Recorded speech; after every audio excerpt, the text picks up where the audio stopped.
ओम शांति। ओम शांति। आज की तारीख है 29 अगस्त 2023। साकार महावाक्य।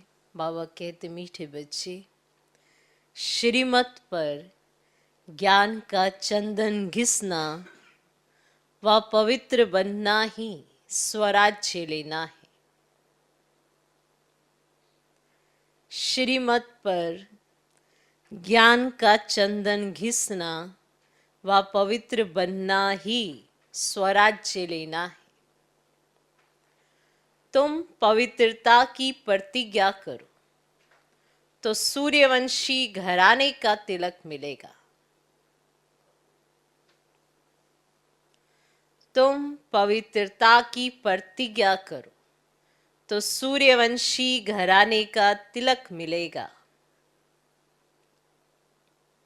बाबा कहते, मीठे बच्चे, श्रीमत पर ज्ञान का चंदन घिसना व पवित्र बनना ही स्वराज्य लेना है। तुम पवित्रता की प्रतिज्ञा करो तो सूर्यवंशी घराने का तिलक मिलेगा। आज का प्रश्न, तुम बच्चों को राखी कौन बांधता है? तिलक कौन देता है? प्रश्न है ये। तुम बच्चों को राखी कौन बांधता है? तिलक कौन देता है? और मुख मीठा कराने की रस्म क्यों है? तुम बच्चों को राखी कौन बांधता है? तिलक कौन देता है? और मुख मीठा कराने की रस्म क्यों है? उत्तर, तुम्हें बड़ी मम्मी माना ब्रह्मा माँ राखी बांधती है। बड़ी मम्मी, तुम्हें बड़ी मम्मी माना ब्रह्मा माँ राखी बांधती है, पवित्र बनाती है। जब तुम पवित्र बनने की प्रतिज्ञा कर लेते हो तो बाप स्वराज्य का टीका देते हैं। तुम्हें बड़ी मम्मी राखी बांधती है, पवित्र बनाती है। जब तुम पवित्र बनने की प्रतिज्ञा कर लेते हो तो बाप स्वराज्य का टीका देते हैं। मुख मीठा कराना अर्थात सर्व वरदान दे देना। बाप ने स्वराज्य के तिलक के साथ साथ सर्व वरदान भी दिए हैं। इसी की रस्म यादगार में चली आई है। तुम बच्चों को राखी कौन बांधता है? तिलक कौन देता है? और मुख मीठा कराने की रस्म क्यों है? उत्तर, तुम्हें बड़ी मम्मी राखी बांधती है, पवित्र बनाती है। जब तुम पवित्र बनने की प्रतिज्ञा कर लेते हो तो बाप स्वराज्य का टीका देते हैं। मुख मीठा कराना अर्थात सर्व वरदान दे देना। बाप ने स्वराज्य की तिलक के साथ साथ सर्व वरदान भी दिए हैं। इसी की रस्म यादगार में चली आई है। आज का गीत है, इधर मोहब्बत उधर जमाना। ओम शांति। भगवानुवाच। अच्छा, भगवान का नाम चाहिए क्योंकि भगवान का एक ही नाम होता है। मनुष्यों के तो अनेक नाम पड़ते हैं। जैसा शरीर धारण करते जाते नाम बदलता जाता है। शरीर तो जरूर सबको है और जन्म मरण में भी आते हैं तो अनेक नाम पड़ते हैं। मोहब्बत भी बहुतों से होती है। चाचा, मामा, काका, गुरु, गोसाई आदि ढेर से मोहब्बत होती है। अब कितने संबंधी हैं? अब यह संबंध तो है एक, है ना? वे अनेक संबंध तो नीचे ले जाते हैं, गिराते ही रहते हैं। ये एक ही संबंध ऊंचते ऊंचे, ये ऊंच ही ले जाते हैं। अभी तुम जीवात्माओं की मोहब्बत लगी है परम पिता परमात्मा से। वह तुमको बहुत ऊंच ले जाते हैं। वह है ही परम धाम में रहने वाला। अब यह तो निश्चय है ना। अगर कहें पता नहीं तो तुम आए कहां से? ऊपर से ही यहां आए हो ना।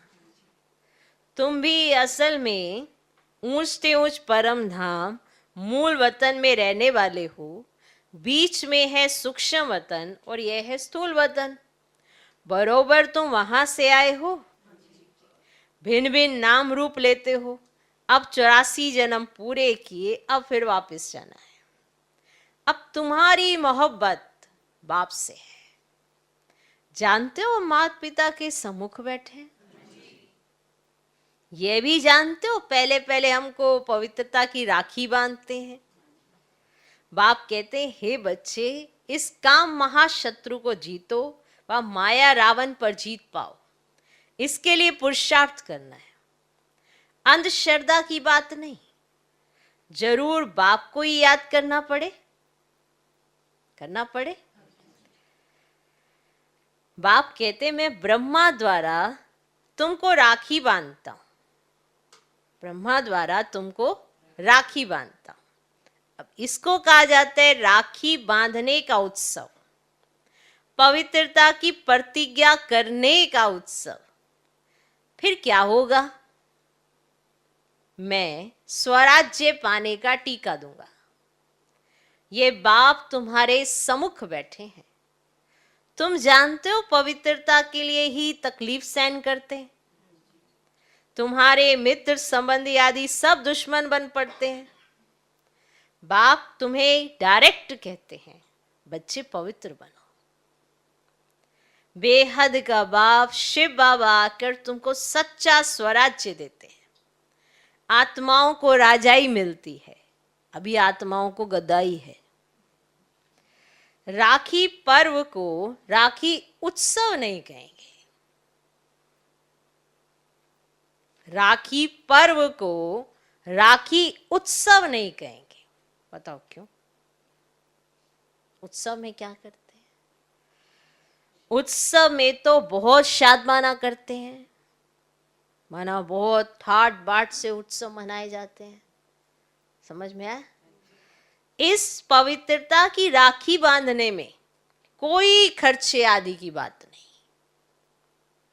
बाप खुद कहते हैं, बच्चे मेरे से प्रतिज्ञा करो, फिर तुम स्वराज्य पाएंगे। स्वराज्य का टीका खुद बैठ देते हैं। बच्चों को बाबा ने साक्षात्कार भी कराया था। वहां कैसे बाप ही बच्चों को तिलक देकर अपने तख्त पर बिठाते हैं, तो जो सूर्यवंशी बनेंगे वही गद्दी पर बैठेंगे। जो सूर्यवंशी बनेंगे वही गद्दी पर बैठेंगे। माँ बाप ही बच्चे को राज्य भाग्य देते हैं। समझते हैं बच्चा ही गद्दी नशीन होगा। ये बाप भी खुद आकर तुम आत्माओं को ज्ञान अमृत से साफ करते हैं। ज्ञान अमृत कोई जल नहीं है। बाप कहते हैं, तुमने 63 जन्म विषय सागर में गोते खाए हैं। सिकिलदे बच्चे, अब तुम्हारे 84 जन्म पूरे हुए। अब ये अंतिम जन्म तुम पवित्र बनो, मेरी मत पर चलो। तुम स्वराज्य पाने के लिए बाप के पास आए हो ना।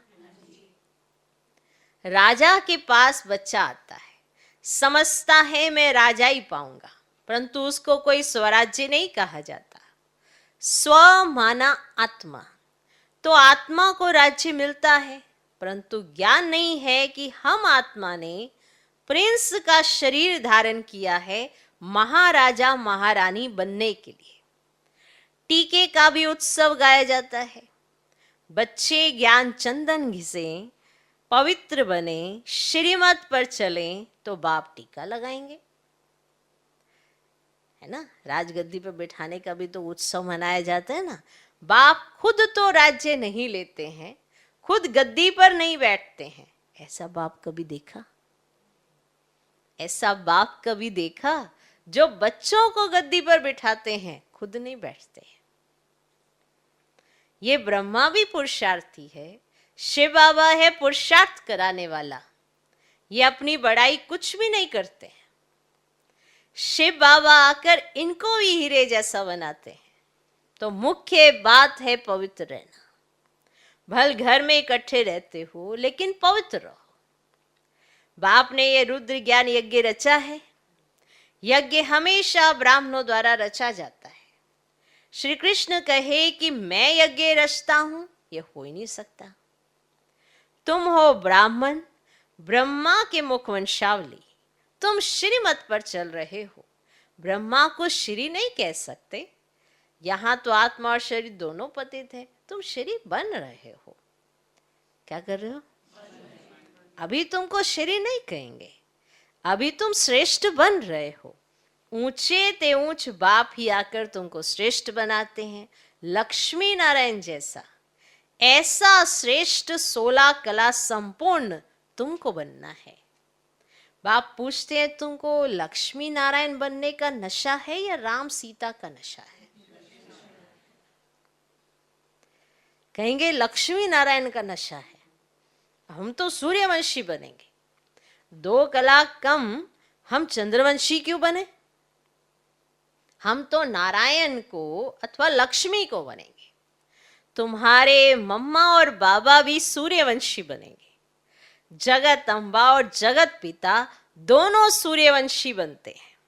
तो तुम उनके बच्चे जो बाबा मम्मा कहते हो, तुमको भी पुरुषार्थ करना चाहिए। बाबा टीका भी लगाते हैं और मुख भी मीठा कराते हैं, अर्थात तुमको वरदान देते हैं ना। विजय का टीका लगाकर वरदान देते हैं कि तुम सदा ऐसा स्वराज्य पाएंगे। अब यथा राजा रानी तथा प्रजा राज्य भाग्य भोगते हैं। परम पिता परमात्मा द्वारा एक ही बार राज्य स्थापन होता है। यह है ऑल माइटी अथॉरिटी राज्य। वाइसलेस दुनिया भी गई हुई है। सर्वगुण संपन्न 16 कला संपूर्ण मर्यादा पुरुषोत्तम देवताएं कभी काम कटारी से हिंसा नहीं करते हैं। 63 जन्म तो तुम 1-2 पर काम कटारी चलाते आए हो। अमर लोक में काम कटारी नहीं होती। यहाँ काम कटारी से तुम पतित होते होते तमो प्रधान बन पड़े हो। अभी तुम बच्चे समझते हो बरोबर बाप स्वर्ग की स्थापना करते हैं, भारत में ही जन्म लेते हैं। तो बाप ने बैकुंठ की सौगात लाई है। आधा कल्प रड़ियां मारी हैं, ओ गॉड फादर रहम करो, मेहर करो। तो भक्ति मार्ग में गाते हैं ना, और सतयुग में थोड़ी रड़ियां मारेंगे, और वहां तो सदैव सुख है। और दुख में सिमरन सब करें, सुख में करे ना कोई। तो अनेक प्रकार के दुख होते हैं ना, दिवाला मारते हैं तो कितना दुख होता है, बीमारी आदि होती है तो दुख होता है ना। स्वर्ग में दुख का नामो निशानी नहीं। तो बाप आकर तुम बच्चों को राज्य भाग्य का टीका देते हैं।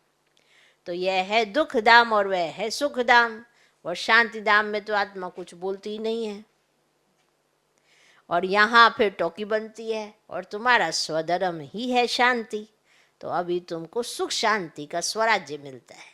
तो बाप का बच्चा बनकर उनकी श्रीमत पर चलना चाहिए। बच्चे बन गए तो श्रीमत पर भी तो चलो ना, उनके कहे पर चलो, फिर देखो बेड़ा ही पार है। बच्चे बने पर अपनी मन मत पर चलते हैं तो थोड़ा बेड़ा पार है। तो बाप का बच्चा बनकर उनकी श्रीमत पर चलना चाहिए। पढ़ाई के समय सारा अटेंशन पढ़ाई में देना होता है। पढ़ाई के समय और व्यर्थ बातों का वर्णन नहीं चलता। अगर कोई उल्टा सुल्टा बोलते हैं तो कहेंगे अटेंशन प्लीज, क्योंकि पढ़ने का समय है ना, तो इधर उधर कहाँ ध्यान दे रहे हो। अटेंशन प्लीज कहा जाता है ना। तो बाप बच्चों को कहते हैं तुम्हारी बुद्धि भटकनी नहीं चाहिए। बाहर धक्के खाने वालों के ख्यालात इधर उधर दौड़ते रहेंगे। समझेंगे कहाँ छुट्टी हो तो घर जाएं, क्योंकि बुद्धि बाहर भटक रही है ना। तो यही समझेंगे कब छुट्टी हो तो घर जाए। तो बाहर धक्के खाने वालों के ऐसे ख्यालात होते हैं। अब तुम बच्चों को पढ़ना और पढ़ाना है, और ब्राह्मणों का धंधा ही है गीता सुनाना। तो वह ब्राह्मण भी गीता सुनाते हैं, शरीर निर्वाह भी करते हैं। तो तुमको भी ऐसे कहा जाता है, ग्रस्त व्यवहार में कमल फूल समान पवित्र रहना है, प्रतिज्ञा करनी है। ये अंतिम जन्म पवित्र रहेंगे, ये अपवित्र दुनिया विनाश होनी है। और विनाश की तैयारी भी देख रहे हो, होलिका जलेगी। वास्तव में ये सब उत्सव इस समय के हैं। बाप तुमको तिलक देते हैं, तुम्हारी बुद्धि कहती है बाबा हमको सतयुग का, विश्व का मालिक बनाने के लिए पढ़ाते हैं, अथवा स्वराज्य का तुम तिलक पाते हो तो बाप ही तिलक देते हैं। तो यहाँ तो तुम सम्मुख बैठे हो, राज्य भाग्य वे लेंगे जो पवित्र रहेंगे। राखी का महत्व बड़ा भारी है। कहते हैं बहन भाई को टीका लगा कर राखी बांधती है, तो बहनें तुम भाइयों को तिलक लगाएंगी, राखी बांधेंगी और मुख मीठा कराएंगी। अब यह उत्सव कहाँ से शुरू हुआ? संगम युग से। तो जबकि परम पिता परमात्मा पवित्र रहने की प्रतिज्ञा कराते हैं। शिवरात्रि का भी उत्सव है, फिर राखी का उत्सव, फिर है दशहरा, फिर दीपावली का उत्सव, नवरात्रि का उत्सव। तो ये सब उत्सव चलते आए हैं। तो अब तो उत्सव ही उत्सव नहीं, तुमको तो खुशी होती है। अब दशहरा अर्थात विनाश के बाद फिर दीपावली आएगी, घर घर में स्वर्ग होगा, ऐसे ही है। तो शिवरात्रि का भी उत्सव है, फिर राखी का उत्सव, फिर दशहरा है, फिर दीपावली का उत्सव, नवरात्रि का उत्सव, ये सब उत्सव चलते आए हैं। तुमको तो खुशी होती है? होती है? होती है और गायब हो जाती है? होती है। ये दशहरा अर्थात विनाश के बाद फिर दीपावली आएगी, घर घर में स्वर्ग होगा। तुम शिव बाबा की, ब्रह्मा विष्णु शंकर की, लक्ष्मी नारायण राम सीता आदि सबकी जीवन कहानी बता सकते हो, सारे चक्र को तुम जानते हो। बाकी 8-10 भुजाएं तो कोई को हो ही नहीं सकती। और मनुष्यों ने कितने चित्र बैठ कर बनाए हैं। अब इसको कहा जाता है ना, waste of time, waste of money, waste of energy. अभी तुम जानते हो हम आए हैं स्वराज्य का वर्षा लेने, तो हम श्रीमत पर क्यों नहीं चलेंगे जैसे माता पिता चल रहे हैं? यह तो समझने की बात है। बाप है मनुष्य सृष्टि का रचयिता, बेहद का बाप है ना। कितने बच्चे अडॉप्ट करते हैं, प्रजापिता है ना, तो वह लौकिक बाप तो करके एक बच्चे को गोद में लेते हैं, उनको प्रजापिता तो नहीं कहेंगे ना। कई ऐसे भी होते हैं, अडॉप्ट करते हैं, फिर बच्चा हो जाता है तो उस बच्चे पर जास्ती प्यार हो जाता है, और गोद में लिए हुए बच्चे को फिर कम प्यार करते हैं। कई ऐसा करते हैं। अब तुम तो समझते हो ना, हम ईश्वरीय गोद में जाते हैं, ईश्वर हमको टीका लगाएंगे पवित्रता का। तुम दिल अंदर प्रतिज्ञा करते हो, बाबा आप आए हो, हम आपका सपूत बच्चा बन, पवित्र बन, आपसे वर्षा लेंगे। अभी सबकी कयामत का समय है। पापों का हिसाब किताब चुकतू कर पुण्य का जमा करना है। बाप की याद से ही जमा होता है। जितना याद करते जाएंगे और अविनाशी ज्ञान रत्नों का दान करते जाएंगे तो खाता जमा होगा। जितना सर्विस करेंगे उतना जमा होगा। जमा होते होते राजधानी बन जाएगी। 8 है मुख्य रतन, 8 रतन का जेवर भी बनाते हैं ना। देवियों के साथ देवताएं भी होंगे ना, परंतु मेजॉरिटी माताओं की होने के कारण अधिकतर देवियों की पूजा होती है। अच्छा, राखी कौन बांधते हैं?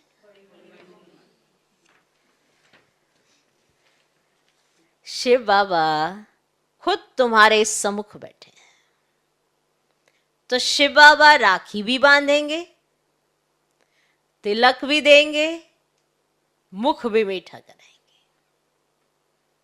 इसका मतलब तुम भविष्य में सदा सुखी रहेंगे। तुम फिर बाबा को सौगात देते हो ना, सौगात देते हो ना। क्या सौगात देते हो? अपना सब कुछ। तो बाबा कहते हैं मैं फिर तुमको 21 जन्म का वर्षा देता हूं, लेन देन का हिसाब है ना, लेन देन का हिसाब किताब है। बाबा सौदागर है, लेते क्या है और देते क्या है। कहते हैं ईश्वर अर्थ दान दिया, क्योंकि जानते हैं ईश्वर भाड़ा देगा।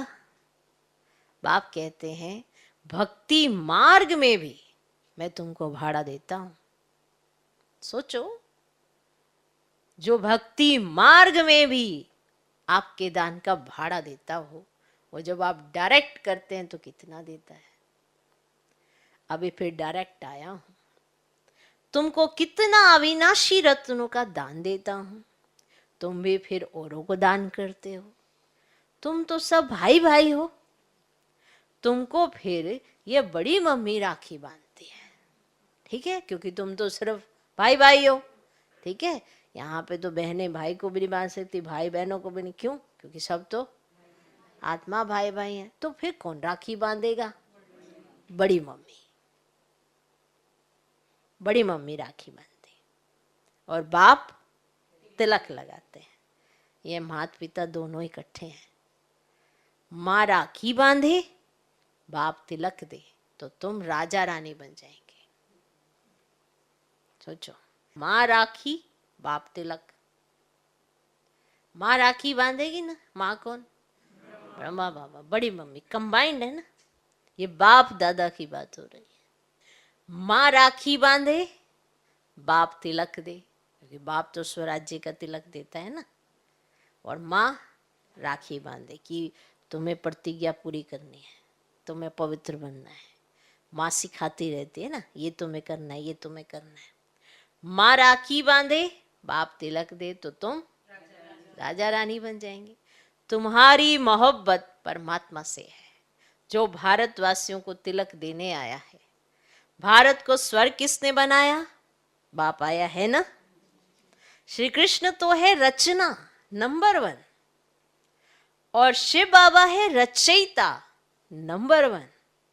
तो तुम बच्चों को खुशी का पारा नाखून से चोटी तक रहना चाहिए। इतना नशा होना चाहिए, इतना उमंग उत्साह होना चाहिए कि मुझे राखी कौन बांधता, मुझे तिलक कौन देता, मेरा मुख मीठा कौन कराता। इतना नशा होना चाहिए। तो माँ राखी बांधे, बाप तिलक दे, मुख मीठा कराए, और आप राजा रानी बन जाए। कितना अच्छा पॉइंट है। अच्छा, और नशा कितना आना चाहिए? खुशी कितनी? नाखून से चोटी तक, इतनी खुशी होनी चाहिए। अच्छा, मीठे मीठे सिकिलधे बच्चों प्रति माता पिता बाप दादा का याद प्यार और गुड मॉर्निंग। रूहानी बाप की रूहानी बच्चों को नमस्ते। हम रूहानी बच्चों के भी रूहानी बाप को नमस्ते नमस्ते नमस्ते। Good morning, good morning, good morning. धारणा के लिए मुख्य सर, पहला पॉइंट, दिल की मोहब्बत एक बाप से रखनी है, देधारियों से नहीं, क्योंकि सर्व संबंधी एक बाप है। दूसरा पॉइंट, पढ़ाई के समय अपना फुल अटेंशन पढ़ाई में देना है। व्यर्थ बातों का वर्णन चिंतन नहीं करना है, बुद्धि को भटकाना नहीं है। पढ़ाई के समय अपना फुल अटेंशन पढ़ाई में देना है। व्यर्थ बातों का वर्णन चिंतन नहीं करना है, बुद्धि को भटकाना नहीं है। आज का वरदान, असोच बन, बाप की शक्ति मदद के रूप में अनुभव करने वाले चिंता मुक्त भव। कई बच्चे सोचते हैं सेवा कैसे बढ़ेगी। अच्छे अच्छे जिज्ञासु पता नहीं कब आएंगे, कब तक सेवा की भाग दौड़ करनी पड़ेगी। लेकिन सोचने से सेवा नहीं बढ़ती। असोच बन, बुद्धि को फ्री रखो, तो बाप की शक्ति मदद के रूप में अनुभव करेंगे और सेवा की वृद्धि स्वतः होगी। बाबा करावनहार है और करने के निमित्त में आत्मा हूं। इसको कहते हैं असोच, अर्थात एक की याद। बाबा करा रहा है तो किससे करा रहा है? आपको अपना समर्पण ऐसा दिखाना है कि बाबा आपसे कराए।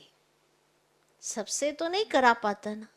क्यों नहीं करा पाता? क्योंकि सब समर्पण भी तो नहीं करते कि आपका चिंतन आए कि आपसे ये करा सकते हैं। जब भी कुछ भी करने का समय आए तो बाबा को मेरा ध्यान आए, ऐसा बनना चाहिए। या ऐसा, क्योंकि बाबा सोचता तो होगा ना, अच्छा इससे कराऊं, नहीं नहीं इसकी तो अवस्था ही ठीक नहीं है, इससे कराऊं, नहीं नहीं इसको तो ऐसे है, नहीं इसको कुछ ना ना इसको कुछ कह दिया तो इसका ऐसा हो जाएगा। बताओ, कैंसल हो गया ना आपका पार्टी। फिर कहते बाबा ना विश्वास नहीं रख रहा, या ऐसा नहीं हो रहा। और सोच का मतलब समझते हो? उस कार्य के निमित्त ही आपके संकल्प चले और बाकी कुछ छोड़ नहीं, तो बाबा आपसे कराएगा। कहीं सोचते आज सोच जो हो बाबा जैसा कराना करा ले, और इतने सुस्तड़, इतने स्लो कि बाबा खुद ही हाथ लगा, कर ले भाई कर ले थोड़ा सा। ऐसा नहीं, जो कार्य अगर दे दिया ना, उस कार्य को सिद्ध करने के लिए अपने चिंतन को चलाए। ये नहीं कि हाँ वे बाबा ने, बाबा करा लेगा करा लेगा, ऐसे वाले ज्यादा है जिनको यही नहीं पता असोच का अर्थ क्या होता है। तो यहाँ ये पॉइंट है ना, तो ध्यान रखो। बाबा करावनहार है और करने के निमित्त मैं आत्मा हूं, इसको कहते हैं सोच, अर्थात एक की याद। अब बाबा की याद में होंगे, उस कार्य के निमित्त आपको बाबा ने बनाया, तो उसके प्रति आपके संकल्प जरूर चले, लेकिन व्यर्थ की तरफ आपकी बुद्धि ना जाए। ये आ सोच। अब आप घर से कहीं व्यापारी जब निकलते हैं तो आना होगा जिसने आ जाएगा, बिकना होगा बिक जाएगा, बैठे हैं हाथ पे हाथ धर के, ऐसे चलते है क्या कोई कारोबार? सोच तो चलाओगे ना, कैसे कैसे क्या करना है। जब तक सोच नहीं चलाओगे तो कैसे? अब ये सोच तो तभी चलेगी जब आपका बुद्धि समर्पित होगी बाबा की तरफ, तो बाबा टच भी करे ना। अब आपको क्या टच करे बाबा? आपकी सोच ही नहीं चल रही। आपको लगता है बाबा ने कहा था असोच, चद्दर टानी सो गया, असोच बाबा ने कहा। अर्थ तो समझ लो ना, असोच का अर्थ क्या होता है? कि उसी कार्य के प्रति सोच, बाकी कुछ व्यर्थ ना सोच। और ये तब होता है जब एक बाप की याद होती है, वरना नहीं। वरना आप किसी कार्य के प्रति कुछ करने लगेंगे, व्यर्थ इतना आ जाएगा कि बाप की याद तो कहीं और ही छूट जाएगी। तो बाबा करावनहार है और करने के निमित्त मैं आत्मा हूं, इसको कहते हैं सोच, अर्थात एक की याद। उन्हें कोई चिंता हो नहीं सकती। जहां शुभ चिंतन है वहां कोई चिंता नहीं। आज का स्लोगन, अपनी उपराम स्थिति द्वारा सर्व बातों से किनारा कर लो, तो एक बाप के सहारे का अनुभव होगा। अपनी उपराम स्थिति द्वारा, क्योंकि आपकी स्थिति जैसी बातें तो आएंगी, लेकिन बातें ना आए ऐसा तो बाबा ने नहीं कहा ना। लेकिन आपकी स्थिति कैसी है जो उन बातों पर जीत पाती है या उन बातों के वशीभूत हो जाती है, ये तो स्थिति पर निर्भर करता है ना। तो अगर आपकी उपराम स्थिति है, माना सदा सदा के लिए अब आपके साथ कंबाइंड रहते हैं, तो बातों का असर आप पे नहीं हो सकता, और उन बातों से आप किनारा कर लोगे और एक बाप का सहारा आप अच्छे से अनुभव करोगे। एक है हाँ बाबा है बाबा है, और फिर किसी ने आके कह दिया कि अरे बाबा है ना, अरे बाबा तो है पर फिर भी माना दुखी भी हैं परेशान भी हैं। और अगर किसी ने अरे बाबा है ना, बाबा सब करा देगा सब हो जाएगा, नहीं बाबा तो है करना तो मेरे को ही पड़ेगा। माना भगवान के साथ का अनुभव उनका ज्यादा नहीं है, इसलिए उन्हें और बातों के सहारे लेने पड़ते हैं। तो अपनी उपराम स्थिति द्वारा सर्व बातों से किनारा कर लो, तो एक बाप के सहारे का अनुभव होगा। तब फील कर पाएंगे सच में परमात्मा के साथ रहने से कितनी शक्ति की अनुभूति होती है। तब फील होगा, तब तो आपके अनुभव बनेंगे ना कि एक बाप ही सहारा, एक बाप ही साथ है। कैसे? ओके, ओम शांति।